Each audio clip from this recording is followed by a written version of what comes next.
திருமணம் ஊருக்குள்ள செல்லமா பிறந்த மகனே சிங்க குட்டி ஏழப்படைய வாசமுத்து இந்த வாழத்தா ஊரிலை வந்திருக்கும் வாசமுத்து சிங்க குட்டி இந்த திருமணம் ஊருக்குள்ள செல்லமா பிறந்த மகனே பிறந்த மகனே கண்மணிய வாசமுத்து கண்மணிய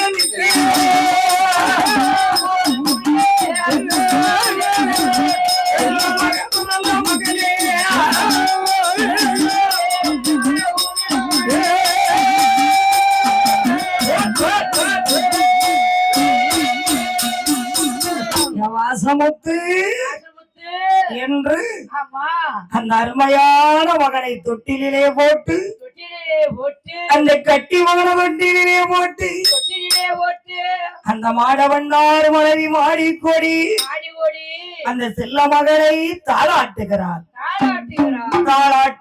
சீராட்டுகிறார் தங்க மகன் வாசமுத்தை வளர்க்கிறாள் தன்னுடைய மகனாகப்பட்ட வாசமுத்தை தரையிலே விட்டால் கண்டைக்கால் ஓகமென்று பூமியிலே விட்டமானால் உண்மையிலே நோகமென்று தோளிலே தொட்டில் கட்டி துணையிலே நடவரத்தி மார்பிலே தொட்டில் கட்டி மடியிலே நடவரத்தி அந்த கட்டி மகனாகப்பட்ட வாசமுத்தை வளர்த்த போது சில்ல மகன் வாசமுத்துக்கு வயது என்ன அவனுக்கு ஒரு வயதாயிரம் மூன்று வயதாச்சு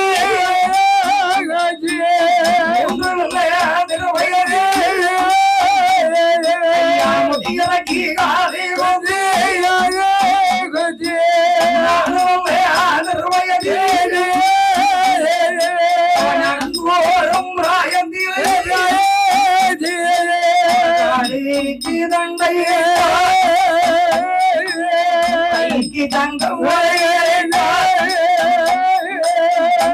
பழக்கும் வாசம் முத்துக்கு மூட்டு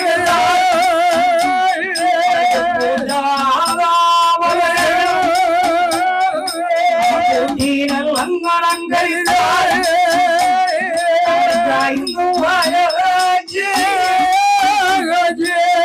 வாசமுத்துக்கு பள்ளி படிக்க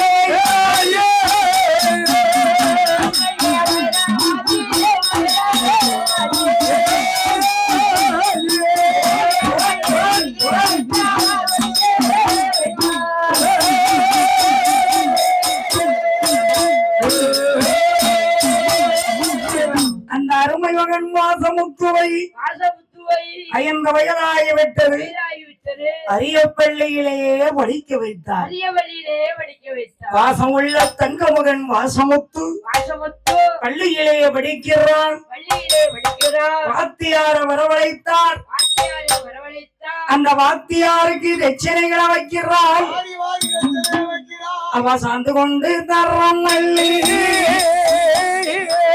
சந்தனத்தால் கொண்டே தரமணி பன்னீராய போட்ட இடம் மாலை கமுராடி எல்லி பொன்னாசானிக்கு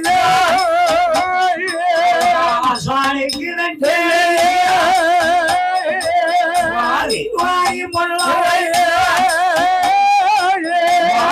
யாருக்கு நெஞ்சனே தேவன் வாத்தியார்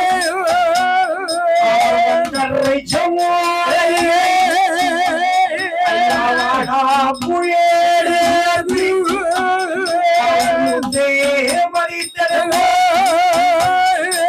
மூன்று மணி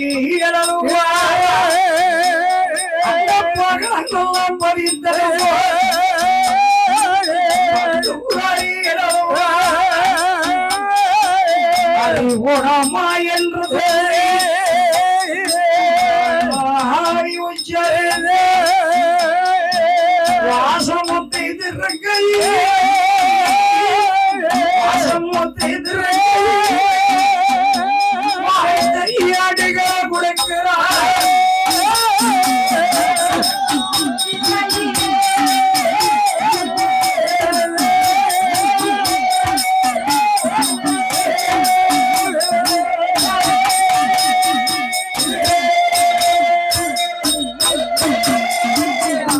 அந்த வாசமுத்து கையிலே வாத்தியார் ஏடுகளை கொடுத்தார்.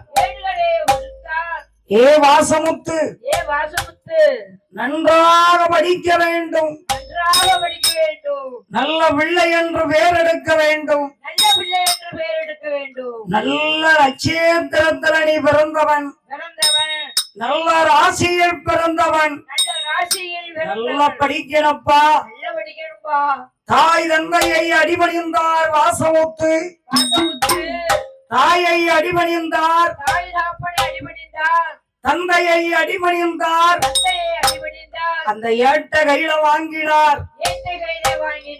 தாழ்த்தப்பட்ட ஒரு பிள்ளையாக இருந்தாலும் அந்த மகனை பெரிய படிப்பா படிக்க வைக்கணும்னு நினைக்கிறான். எந்த தாயும் அதுதான் நினைப்பாங்க. என்ன நினைப்பாங்க? நல்லா படிக்க வைக்கணும், நாமளுடைய பிள்ளைகள் நல்லா படிக்கணும், நல்ல பதவிக்கு போகணும், அவ்வளவுதான் கிடைக்குதுண்ணா. என்ன சொல்லுங்கண்ணா?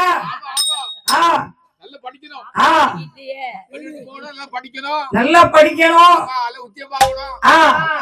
என்ன உத்தியம் பார்க்கணும்? அரசாங்க உத்தியம் பார்க்கலாம். அப்பன் தொழில் அவனது பிள்ளை, சொப்பனத்திலும் மறப்பதில்லை. படிக்க வைக்க நல்ல தொழில் பார்க்கணும், நல்ல குழந்தை பேர் வாங்கணும், அரசாங்க வேலை பார்க்கணும். வீட்டு பிள்ளை அருமையாக இருக்கு, அருமையான குழந்தை, நல்ல புகழோட வாழணும் பிள்ளை. என்ன பேர் எடுக்கலையா? அப்படிக்காரையா என்ன தெரியல? வாழக்காட்டுக்குள்ள பிள்ளை இருக்க போனோம்ல, யாருக்கு? அடுத்தவங்களுக்கா? ஏன் ஏன் பிள்ளை இல்ல? ஆடு மாடுகள் கம்மி, அதனால இல்ல. ஐயா நல்ல மனுஷன், ஒரு தடவை அறுத்ததோட வெட்டி இல்ல, அதுல கெட்டிக்காரன் தானே. அதனால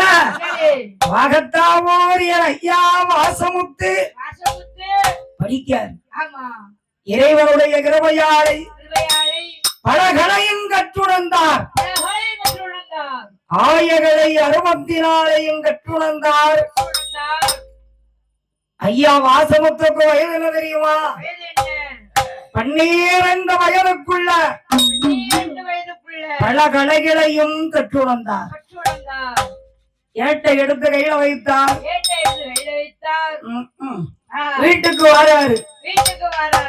தாயாருடைய பாதத்தில கொண்டு அந்த ஏட்டை வைத்தார். அம்மா, அண்ணாவி சொல்லி கொடுத்த வித்தையை நான் அழகாக படித்தேன். அவளுக்கு எவ்வளவு ஒரு சந்தோஷம். 45 வயசுல ஐயா வாசமுத்து பிறந்திருக்காரு. 16 வயசு நடக்கு. அப்ப அவ அம்மாவுக்கும் அப்பனுக்கும் வயசு என்ன? 61. 66 வயசு.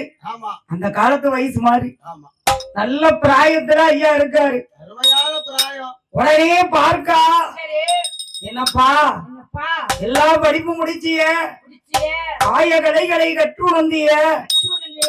அப்பதான் வாசமுத்து அம்மா கிட்ட சொல்றாரு, அம்மா நான் எவ்வளவு கல்விகளை படித்தாலும், எவ்வளவு ஒரு பெரிய படிப்பு படித்தாலும் தன் தொழில் என்று ஒண்ணு இருக்கணும்.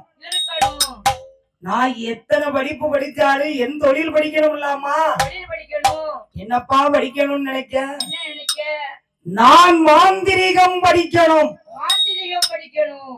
மையோட்டம் வேலை வேணும். மாந்திரிகமா? அது என்னடா மாந்திரிகம்? அது என்னடா மாந்திரிகம்? அம்மா உனக்கு தெரியாது, எனக்கு அது தேவை. ஏண்டா எங்க அண்ணன் இருக்கானே நீலவண்ணா, அவன் மாந்திரிகத்தை படிச்சுட்டான், தாளை கட்டி பூதம்பாண்டியில பெரிய ஆளா இருக்கான். அதேதான் நானும் படிக்கணும்னு நினைக்கம்மா. சரி அப்படின்னாலும் மாமா கிட்ட போய் படி. தாளையடி பூதம்பாண்டி தாய்மாமன் வீட்டுக்கு வந்தார். தாய்மாமனிடத்திலே சில மாந்திரிகங்களை கற்றுணர்ந்தார். தாய்மாமன் தாளையடி பூதம்பாண்டியில நீலவண்ணார் வீட்டுல சில கல்விகளை கற்றுணர்ந்தார். அவர்கிட்ட சில மாந்திரிகத்தை படித்தான். திரும்ப அம்மா கிட்ட வந்தான். அம்மா, தாய்மாமனிடத்திலேயே படித்தது எனக்கு சரியா வரல. நான் மலையாளம் போக போறேன். மாந்திரவாதி இடத்திலே போய் நான் மாந்திரிகம் படிக்க போறேன். அம்மா சொல்ற, என்னடா சொல்ற? பல ஆண்டுகளுக்கு அப்புறம் நான் தவம் இருந்து உன்னை பெற்றெடுத்தனடா வாசமுத்து. நீ மலையாளம் போனுங்கிறிய என் கட்டி மகனே வாசமுத்து. அந்த மலையாளம்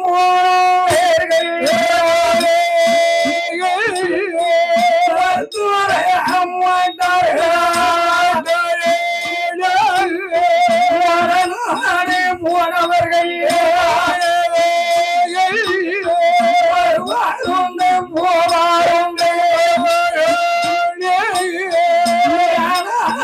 போனவர்கள் அம்மையுடன்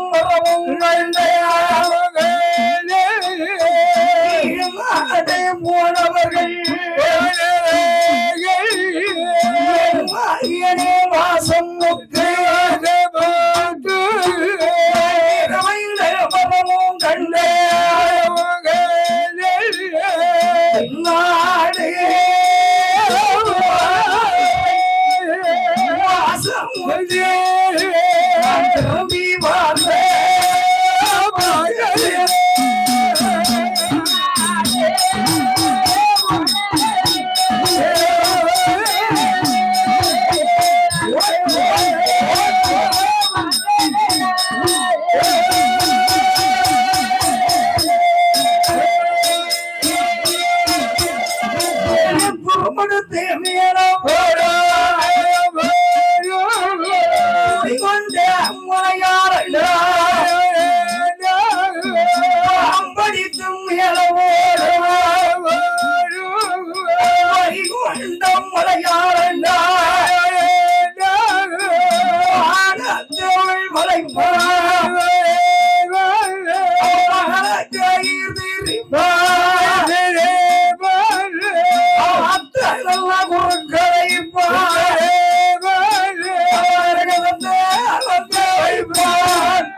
என் மகனே வாசமுத்து, நீ சொல்றிய அந்த மாந்திரவாதி பொல்லாத பாவியப்பா.